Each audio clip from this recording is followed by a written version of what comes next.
Gloire au Seigneur. Heureux donc de partager ces temps d'après-midi avec chacun d'entre nous. Nous continuons sur notre lancée d'études bibliques. Nous avons donc précédemment vu les addictions, stop aux addictions, avec quelques conseils pratiques aussi, quelques éléments pour se mettre à la place des gens. Et puis, j'ai eu aussi à cœur de faire un autre thème qui n'est pas avec, mais qui quand même pourrait se prolonger. Et c'est le thème de la Sainte Seine. Ce sera une étude biblique unique, mais au-delà du symbole que l'on va réexpliquer, bien sûr, il y a aussi des petits éléments d'ordre pratique. Pratique pour l'accueil, pratique pour se mettre à la portée des gens, et peut-être aussi pour créer une connexion avec eux. J'aimerais relire avec vous un texte fondamental donc, qui nous parle de la Sainte Seine. Il se trouve dans la première épître de Paul aux Corinthiens, chapitre 11, et à partir du verset 23. Ce texte est effectivement très souvent utilisé, notamment le dimanche matin pendant le culte, au moment de la Sainte Seine, pour expliquer ce qu'est la Sainte Seine, le Saint Repas du Seigneur. 1 Corinthiens, chapitre 11, et à partir du verset 23. Car j'ai reçu du Seigneur ce que je vous ai enseigné. On connaît donc la source de l'enseignement. C'est que le Seigneur Jésus, dans la nuit où il fut livré, prit du pain et, après avoir rendu grâce, le rompit et dit « Ceci est mon corps, qui est rompu pour vous, faites ceci en mémoire de moi. » De même, après avoir soupé, il prit la coupe et dit « Cette coupe est la nouvelle alliance en mon sang. Faites ceci en mémoire de moi toutes les fois que vous en boirez. Car toutes les fois que vous mangez ce pain, que vous buvez cette coupe, vous annoncez la mort du Seigneur jusqu'à ce qu'il vienne, ou on pourrait même dire revienne. C'est pourquoi celui qui mangera le pain ou boira la coupe du Seigneur indignement sera coupable envers le corps et le sang du Seigneur. Que chacun donc s'éprouve soi-même et qu'ainsi il mange du pain et boive de la coupe, car celui qui mange et boit sans discerner le corps du Seigneur mange et boit un jugement contre lui-même. C'est pour cela qu'il y a parmi vous beaucoup d'infirmes et de malades et qu'un grand nombre sont morts. On met la parenthèse là, Paul s'adresse à Corinthe, il ne s'adresse pas à l'église ici, là cet après-midi. Et la mort dont il est question, elle n'est probablement pas physique, elle est d'ordre spirituel. Si nous nous jugions nous-mêmes, nous ne serions pas jugés. Mais quand nous sommes jugés, nous sommes corrigés, châtiés par le Seigneur, afin que nous ne soyons pas condamnés avec le monde. Ainsi, mes frères, lorsque vous vous réunissez pour le repas, attendez-vous les uns les autres.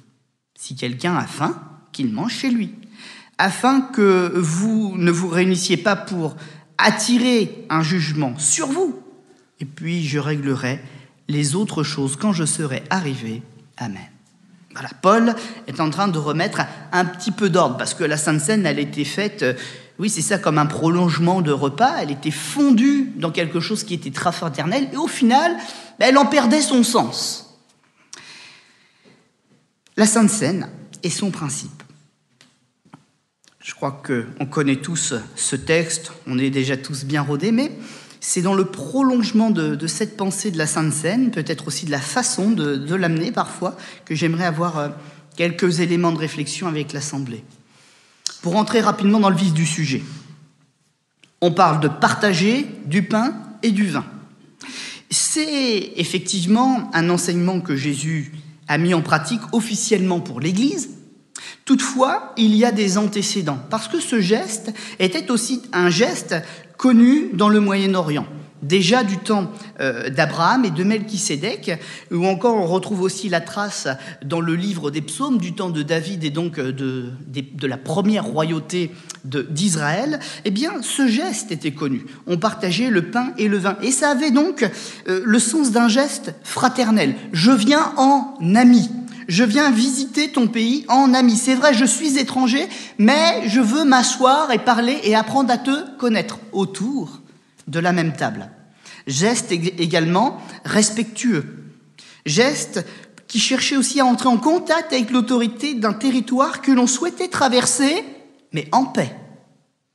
Et parfois, c'était aussi une façon de dire, bon ben voilà, maintenant qu'on se connaît, tu n'es plus un étranger, tu n'es pas un ennemi, tu t'es présenté, tu as respecté la règle, donc quelque part c'est une forme d'alliance et d'un engagement à cohabiter dans la même terre, en paix. Certains rois habitaient dans des villes bien établies, mais il y avait à côté des campements de nomades, mais ils faisaient ce geste. Je campe à côté, mais je respecte les règles, je respecte le commerce qui est là, je ne fais pas de grabuge, je suis ici en paix et je le montre. On mange ensemble et on scelle une alliance, on devient un peu comme des frères d'adoption. Abraham, Melchisédek donc, Melchisédek, dont le nom signifie mon roi et justice, et qui était effectivement également un roi de la ville de Salem, vont faire quelque chose de similaire au XXIe siècle avant Jésus-Christ. C'était il y a longtemps. Hein. Nous, on est en 21 après Jésus-Christ. Donc c'était il y a très longtemps. Mais le geste était là et il avait une signification. Jésus, et donc pas simplement Jésus, mais le Père céleste aussi derrière lui, ont souvent voulu conserver ou utiliser des symboles pour que tout le monde, des symboles que les gens connaissaient, pour que tout le monde puisse facilement recevoir et se rappeler l'enseignement que Jésus faisait, mais également l'importance qu'il pouvait avoir. Et nous savons que les enseignements de Jésus, ce ne sont pas des petits enseignements. C'est pas comme quand on veut apprendre quelque chose à un enfant, à lire, à écrire. Non, ça vient bien au-delà. Il est question du salut, de l'unique salut. Et donc, ils ont voulu garder des symboles forts et peut-être même les emmener un peu plus loin. Si je vous reparle donc de cet élément culturel, on faisait ce geste pour être en paix. Mais Jésus l'emmène plus loin. Il emmène avec ce geste à être en communion, une égalité de pensée, un désir de se réunir, d'être ensemble. Dans l'ancien temps, on parlait de cohabiter en paix. Mais là, ça va bien plus loin. On devient héritier avec le roi, à qui tout appartient, co-héritier avec Christ. Et la Sainte Seine nous rappelle au contact de quel roi et à l'œuvre de quel roi, l'autorité de quel roi, nous devons notre salut. La Sainte Seine, ce n'est pas simplement prendre la coupe de n'importe qui. Ce n'est pas un simple repas. C'est un repas avec le Christ lui-même. C'est symbolique, mais la réalité, elle est là. Il partage ce temps avec nous et nous offre en retour sa bénédiction. Alliance, le geste n'est pas changé, bien que l'alliance qui nous soit proposée est bien plus excellente. Elle n'est pas dans le sang des boucs, des agneaux, des taureaux. Elle est dans le sang de Christ. Une alliance éternelle, unique, qui ne peut pas être défaite. Et le geste fraternel, bien aussi, nous pourrions le comprendre comme le geste d'un cœur qui est pur et qui s'avance avec respect devant le Seigneur. Voilà pour dresser un petit peu une introduction, puis on va rentrer dans la suite. La Sainte Seine, telle qu'elle se trouve décrite et expliquée donc par Jésus, possède 3 objectifs. C'est vrai que je vous le rappelle assez souvent quand on prend d'ailleurs la Sainte Seine. Ce n'est pas juste un repas et ce n'est pas juste un symbole. C'est aussi une promesse, c'est aussi une occasion de vivre une bénédiction puissante. La Sainte Seine donc revêt 3 aspects. Elle rappelle premièrement le prix qui a été payé pour notre salut.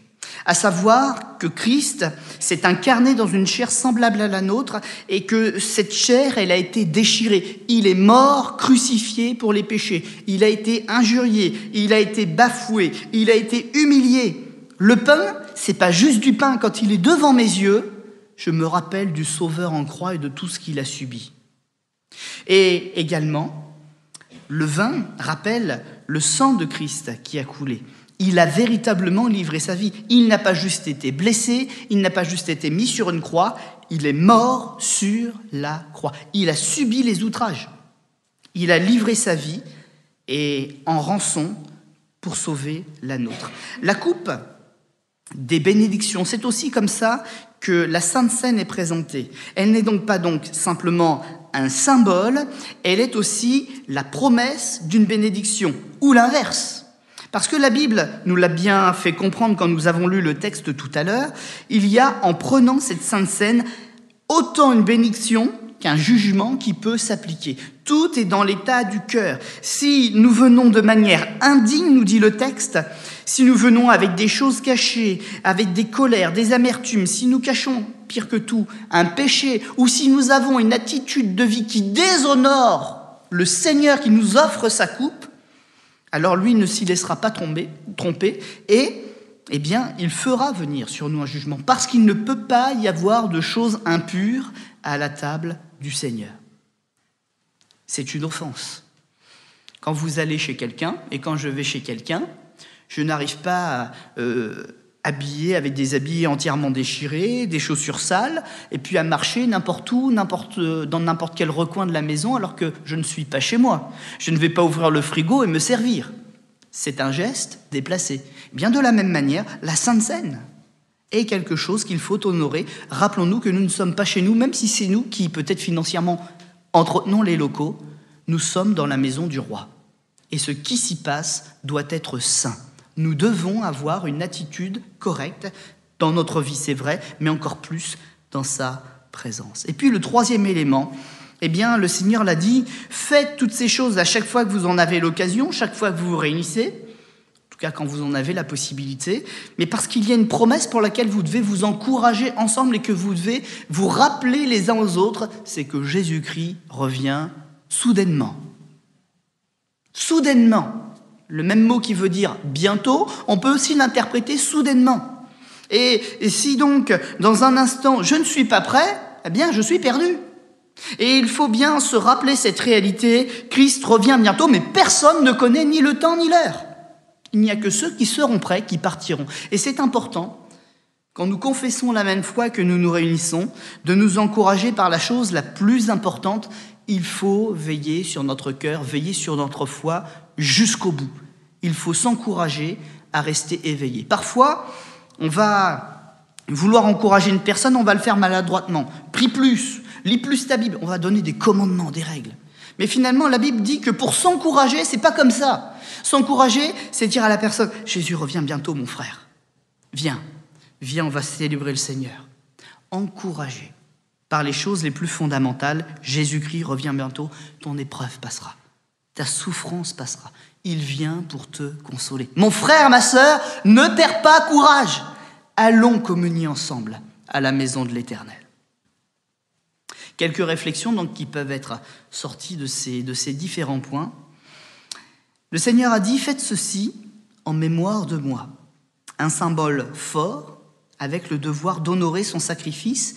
Et pourtant, même si les choses sont très clairement écrites et que le Seigneur dit « Faites ceci en mémoire de moi », certains y ont vu quelque chose de mystique. Ils pensent et ils enseignent que la matière elle-même est transformée, que le vin devient véritablement du sang, que le pain devient véritablement de la chair. Ça voudrait dire quoi? Que le Seigneur nous demande de manger de la chair humaine? C'est ça au final. Et malheureusement, il s'est passé aussi ce qui s'est passé, c'est que à force de parfois dire n'importe quoi, il n'y a plus que certaines personnes, l'élite qui pouvaient comprendre, qui a pris la Sainte Seine. Mais à la base, elle n'est pas pour une élite. La Sainte Seine est pour toute personne qui confesse Jésus-Christ, pour que tous nous soyons en communion les uns avec les autres et avec notre Seigneur. Il n'y a pas de transformation de substance dans cet enseignement. D'ailleurs, je noterai une chose quand même. Quand nous lisons la Bible, et plus particulièrement le Nouveau Testament, qui nous concerne, et donc dont les pratiques duquel nous concernent directement, nous qui sommes dans l'Église et dans la grâce de Jésus-Christ, il n'y a pas des millions de sacrements. Il n'y a pas des dizaines non plus de gestes faits par les hommes pour lesquels Dieu leur ait donné une autorité capable d'agir en son nom. Il n'y en a que 2. La Sainte Seine, quand elle est pratiquée, elle peut être une coupe de bénédiction. Et quand nous invoquons le nom du Seigneur, nous pouvons ressortir bénis. C'est clairement un sacrement, quelque chose de sacré, quelque chose qui en appelle à la bénédiction de Dieu et à laquelle Dieu répond toujours. Et puis, il y a encore l'autre chose qui est un geste que Dieu a demandé de faire, que Jésus a demandé de faire, c'est l'imposition des mains. Et même, il y a une relique de l'ancienne alliance. Ce n'est pas faux de l'utiliser, mais a-t-elle encore son utilité maintenant que le Saint-Esprit est donné? C'est l'onction d'huile. Un geste fait par les hommes que Dieu a promis d'honorer. Imposition des mains, onction d'huile. Voilà les deux seuls vrais sacrements, autorités déléguées par Dieu aux hommes dans le cadre de leur rite et de leur pratique du culte.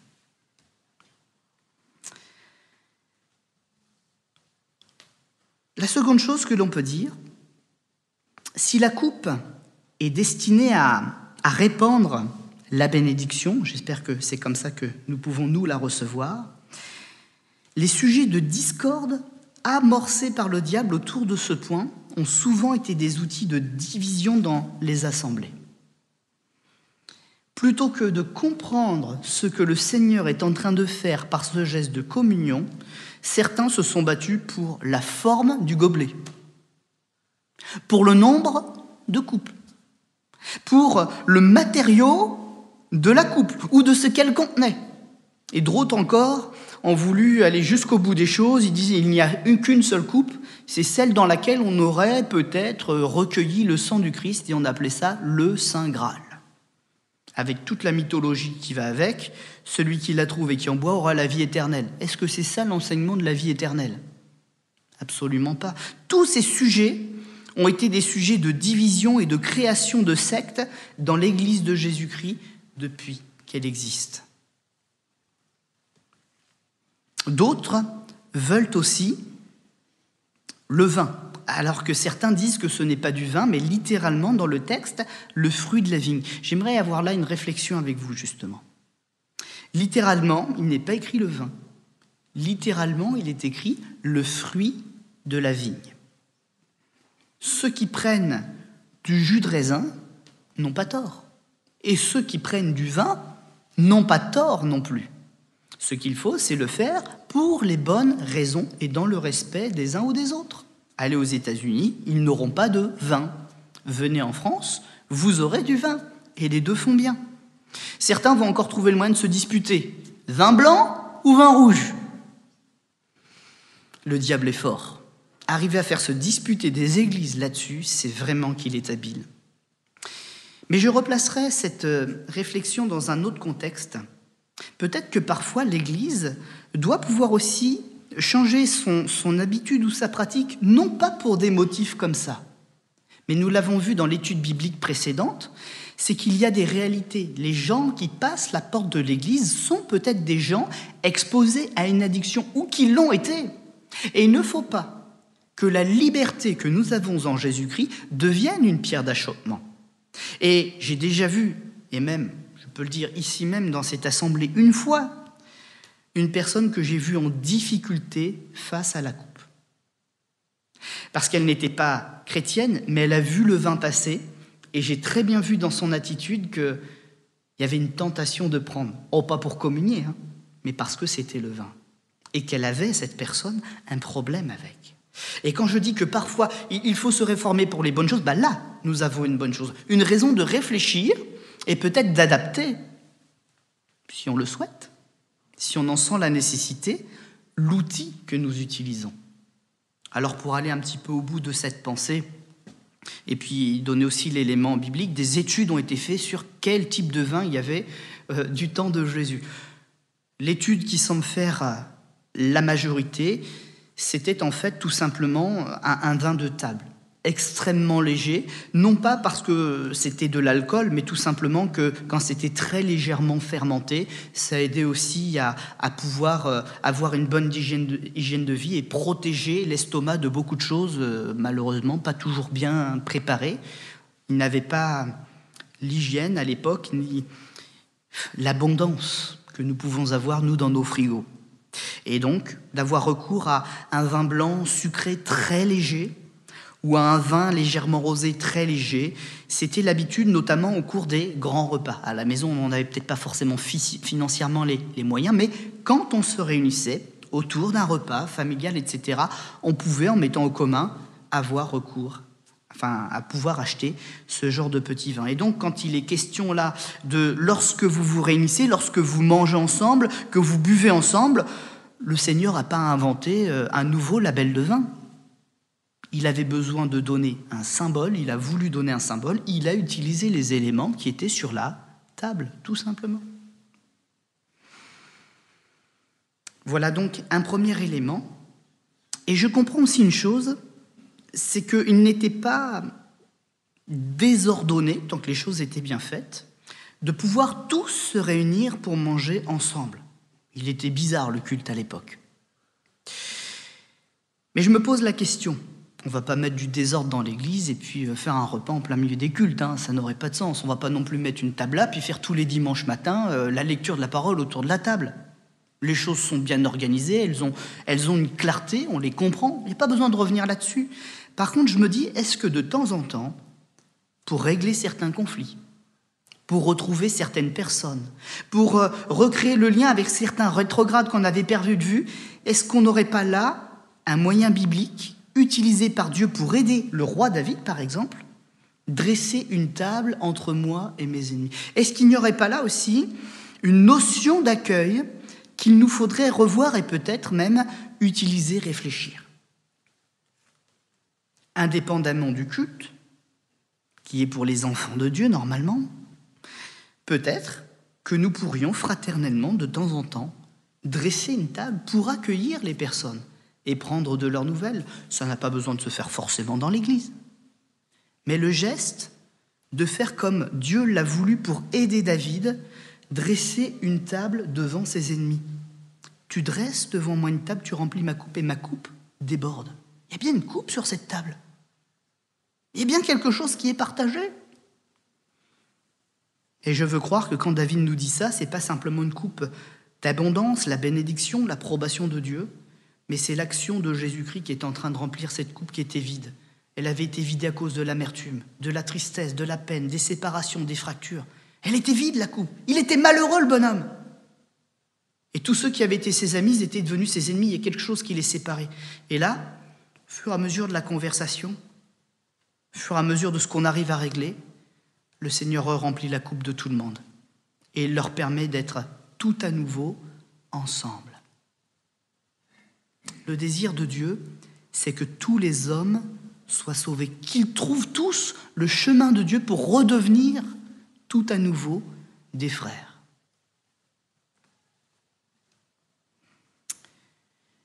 La même réflexion que nous venons d'avoir peut être menée aussi avec le pain. Pain classique, pain azime. Bien là encore, je vous dirai la même chose. C'est vrai qu'on en parle peut-être un peu moins, mais si nous prenons ce que faisaient les croyants de l'Ancien Testament au pied de la lettre, respectons la règle jusqu'au bout. Le pain azime, c'est pour que dans l'autre pain, l'autre pain qu'il aurait pu y avoir, il n'y ait pas de levain. Le vin, c'était un symbole du péché, qui plus le temps passe, plus il gonfle, et il fait tout gonfler, et puis il finit par déformer. Mais le levain n'était pas interdit que dans le pain. Si donc nous allons prendre du pain azime, on va avoir un chantier supplémentaire à l'église. Toutes ces moquettes-là qui sont collées au mur, tous nos papiers peints, il faudra tout retirer. Parce que la Bible dit qu'il ne faut pas qu'il y ait de levain non plus dans les murs de la maison. Et le levain est une chose qui est utilisée dans les moquettes et puis dans les choses que nous collons dans la colle. Si vous avez l'opportunité un jour, moi je l'ai eu cette opportunité, d'avoir un bon ami juif qui est vraiment dans la tradition juive et dont le frère, la famille sont engagés, vous verrez, allez dans la maison, il y aura une maison avec des murs blancs, généralement, parce qu'ils ne touchent même pas l'enduit, ils ne vont pas au-delà de cela. Ils ne prennent pas le risque de faire entrer du levain dans leur maison. Alors oui, vous verrez la menorah, vous verrez les petites décorations, etc. Mais pour le reste, ils ne toucheront pas aux éléments de la maison. Si nous parlons de réformer certaines choses, il faut aller au bout. En conclusion, je dirais simplement ceci.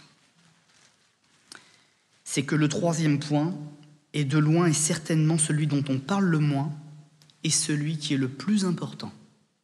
On se bat pour des gobelets, pour des types de vin, de raisins, de pain, de machin, de trucs, de l'heure où il faut le faire, si c'est tous les mois ou toutes les semaines ou tous les ans, de qui a le droit de le faire ou de le prendre. Les règles sont claires, elles sont écrites. Mais par contre, qui prêchera encore aujourd'hui, en 2019, Jésus revient bientôt, sois prêt? C'est une des doctrines les plus importantes qui traversent l'ensemble de la Bible. C'est une de celles qui a le plus de versets et c'est certainement celle à laquelle on croit le moins. qui est prêt et qui sera suffisamment prêt pour être enlevé dans la gloire avec Jésus-Christ. Quand je prends cette Sainte Seine, vous ne le voyez pas parce qu'avec les années, l'expérience, mais je tremble toujours. Vous savez, c'est comme quand je viens prêcher, je ne vais pas vous dire que je suis en paix en montant sur l'estrade. J'ai toujours ce stress qu'on apprend à contrôler avec le temps. Mais ce même stress, je l'ai quand je prends la Sainte Seine. Je vais même vous dire une chose. Il y a des fois, quand je prends la Sainte Seine, je suis dans une démarche personnelle. Peut-être c'est arrivé 1 ou 2 fois, des personnes m'ont fait du mal. Et là, j'étais en train d'essayer de trouver le temps pour faire la démarche. Je me préparais dans mon cœur. Mais vous savez, 1 semaine, ça passe vite. Et des fois, on ne peut pas changer l'état de notre cœur comme ça. On a besoin de travailler. Et en étant dans la démarche, de dire, Seigneur, c'est pas réglé, tu sais que j'y travaille, mais venir avec crainte et tremblement. Et dire, Seigneur, tu sais ce que je veux faire, tu sais que j'en ai pas la force. Et je prends la Sainte Seine d'une manière différente. Je dis que ce soit ça ma bénédiction aujourd'hui, que j'ai la force de faire ce que ta parole me demande afin de te rendre gloire. On peut être pasteur, on peut être ce que vous voulez. Quand on vit la vérité, on tremble devant la table du Seigneur qui nous y invite. Et si ce n'était pas le cas, mes amis, c'est qu'il faut ouvrir les yeux, parce que Jésus est là, et il revient bientôt. Qui sera prêt à être enlevé par lui? Prêt pour son retour, c'est le mot d'ordre aussi de 2 Timothée, chapitre 2, versets 14 à 16. Et Paul donne comme consigne donc à Timothée de veiller à ce qu'il n'y ait pas de dispute de mots. Elles embrouillent les esprits et elles nous font passer aux côtés de la volonté de Dieu pour notre vie. Efforce-toi de te présenter devant Dieu comme un homme éprouvé, un ouvrier qui n'a pas à rougir. Il ajoute encore pour son stagiaire que le solide fondement posé, non pas par des hommes, mais par Dieu, subsiste en vous, en nous. Prononçons le nom du Seigneur en nous éloignant de l'iniquité. Quand nous sommes là, nous l'avons lu dans le texte d'introduction, 1 Corinthiens chapitre 11, versets 23 à 34. Au moment même où nous nous réunissons et que ces objets sont là, nous avons invoqué le nom de Jésus. Quelque chose va se passer. Quelque chose se passe. Alors rappelons-nous aussi d'être humble et d'être respectueux devant ce Seigneur qui finalement nous accueille chez lui. On va incliner notre front un instant, si vous permettez, avec ces quelques mots de rappel. Ces quelques mots aussi d'encouragement, parce que finalement, quand on fait la Sainte Seine, eh bien Jésus est toujours là. C'est de lui que l'on parle et de personne d'autre. Personne n'a fait ce qu'il a fait et personne ne le fera jamais. Il peut être invisible, mais je peux vous garantir que si vous faites silence en votre cœur, vous l'entendrez, vous le discernerez et il vous touchera au plus profond de votre être parce qu'il est là. C'est un sacrement. Ceux qui l'appellent, il leur répond. Seigneur notre Dieu, ce matin nous avons pris la Sainte Seine et cet après-midi elle est encore là sous nos yeux. Ce que nous avons vécu, ce que nous avons partagé est encore là sous nos yeux. Et alors que nous ouvrons ta parole, nous le savons, tu es là. Je te prie Seigneur pour que chacun d'entre nous ayons de plus en plus conscience de ta présence et de ta volonté pour nos vies. Une personne me disait encore ces jours-ci, quand je vois ce que je vois dans le monde, je fais le vide dans ma maison. Tout ce qui ne va pas, tout ce qui a pu revenir, je m'en débarrasse. Je veux partir avec mon Jésus. Eh bien, je crois que cette personne a bien raison, Seigneur. Il y a encore des choses qui nous attachent à la terre et qu'il nous faut être vigilants et plus vigilants que jamais. Jésus revient soudainement. À chaque fois que nous invoquons son nom, il est là. Mais qui sait qui pourra partir avec lui? Qui aura véritablement saisi sa main et qui ne l'a pas encore fait? Seigneur, emmène-nous avec toi dans ta gloire. Au nom de Jésus. Amen.